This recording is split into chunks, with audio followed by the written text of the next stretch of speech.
Virtual reality is being used by the UK's top universities to revolutionise radiography education. It's actually something I stumbled across. I was looking for some information on a couple of universities in the UK, and I saw a list of the top 10 universities. Now there are various lists, but they're all relatively similar. And I noticed that the top universities were all actually using our virtual reality simulation. And this sort of took me on a bit of a tangent as to what were these universities doing. Now, could we directly draw a causation between using our virtual reality and them being top in the UK? What we do know is the universities who are forward-thinking, who are innovative, and who care a lot about their students are bringing in this type of technology to be able to help their students. I mean, some students will always learn better in digital environments. Some students will always learn better in physical environments. Some students will learn better in a mix of them both. But by combining them and by offering lots of different opportunities, it really shows students that universities are looking after them. So virtual reality improves the learning experience because some students will really gravitate towards do their learning in a 3D spatial computing world. For example, prior to 3D environments, students were told to open up their textbooks on page 242 or something and have a look at a schematic diagram of a heart. Now they can pop it up in front of them, they can have a look around it, they can turn it upside down, they can slice it, they can put a finger on some of the valves to see what happens when they're stopped. It's just a much more involved process for them. And some students will always learn better like that. Other students will be quite happy with textbooks. But the more that you can mix this in, the more options you're giving to a student.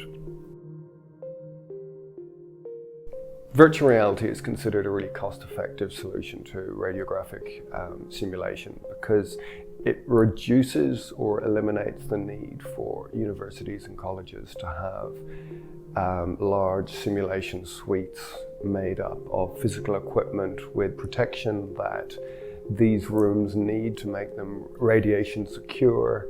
They don't need to be looked at by an engineer every year or more if there are problems. They don't need to have staff involved supervising students at their lunch hour or after school when they want to practice on their own. This can be done in a virtual reality environment where it's perfectly safe for the students to do this, so it really reduces the costs.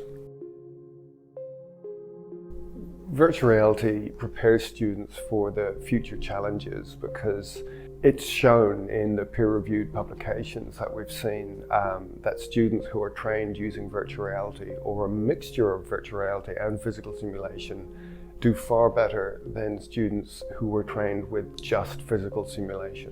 This prepares them for the real-world environment. It allows them to really stretch their technique. They can start to add features such as advanced trauma situations in a clinical in a simulation environment, which is very difficult to achieve with physical simulation because you've got certain limitations with the machinery. The unique benefits that this brings to students who are training in virtual reality is that it can really be done in their own time, at their own pace, while keeping up with the entire cohort in the class. If a student feels they need to have a little bit of extra training in one or two projections, they can do that at home, they can do that in the lab by themselves, they don't need supervision. The other thing they get, which you can't get in a physical environment, is the real-time feedback. Every time a student takes an image, they get their images, their datafied report in their portal so they can see, they can track the progress and make improvements where necessary. You can't get that in another way. For better education.